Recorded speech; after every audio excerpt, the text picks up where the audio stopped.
fighter for liberty in the early 1980s succumbed to, or cooperated quite happily, I should say, with minority groups bent upon the silencing of their opponents. And he contrived an indictment of 20 or so people in Fort Smith, Arkansas, under the long unused sedition laws of this country. We have these wacky laws on the books. You know, many communities have blue laws on the books, but they don't actually go and try to close down the Pizza Hut on Sunday.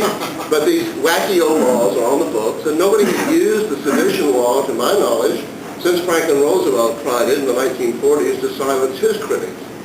But anyway, they indicted these people and brought them to trial under a preposterous conspiracy theory that they had conspired to overthrow the American government by writing things attacking the government. And of course the media and the libertarians and the ACLU, they all were silent about this because these were all people who were terrible American dissidents and who were truly thought criminals in our society. So little attention was given to this. They're undoubtedly planning to ballyhoo the conviction of these people. But to their great disappointment, to my astonishment, these people were acquitted in a big, embarrassing setback to Ronald Reagan and Amren efforts to show that they would suck up to minority groups and violate their oaths of office by violating the Anglo-Saxon civil liberties guaranteed to us in the Bill of Rights. So I hope all of you will set aside a corner of your heart for a little shrine of hatred for people like Edwin Meese and people like him who do this kind of thing. But in the course of this trial, something happened which I think is very funny and which provides the intro into my discussion about psychological principles and knowing who we are. And that was, one of these defendants was Louis Beam, who isn't even a white person. And of course a lot of the government propaganda and hoopla about this trial was the characterization of these people as white supremacists and white racists. Fortunately, they were so stupid, they didn't even figure out that Louis Beam was an American Indian who was not white at all. I think he also, I believe, was a Congressional Medal of Honor winner. So he was not the kind of defendant they should have put in. But anyway, Louis Beam had gotten word of the indictment and had fled America with his family and had hid out in Mexico using false ID. He would manufacture identification where he'd be Jose Garcia and then he'd be Enrique Gonzalez or whatever. But eventually the feds tracked him down and the Mexican government cooperatively arranged to seize Louis Beam and his family and return them to America so they could stand trial. Well, I wasn't at the trial, but a friend of mine who was one of the lawyers who did defend these people said that the Beam part of it went especially bad for the government. The government had gotten a judge who actually obeyed the law and who was investigated by the IRS, but then publicly revealing later that he was being investigated probably because the government felt he had been hostile to them in the sedition trial. And this is one of the ways they pressure judges in this country that lay people don't know about.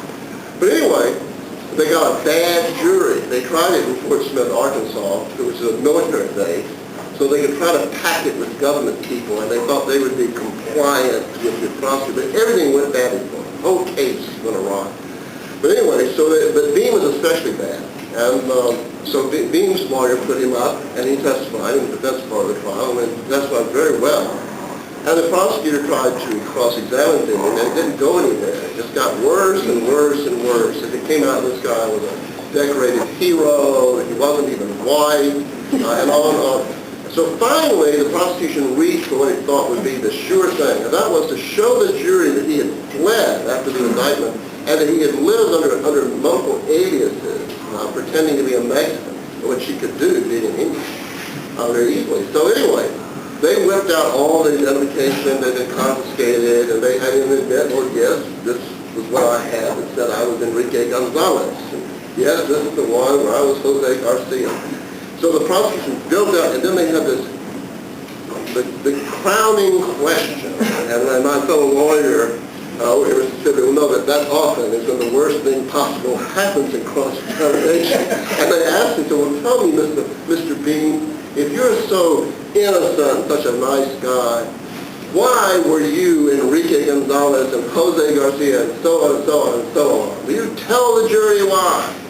And being looked out in sort of a Forrest Gump way and said, well, sir, this is America. And in America, you can be anybody you want.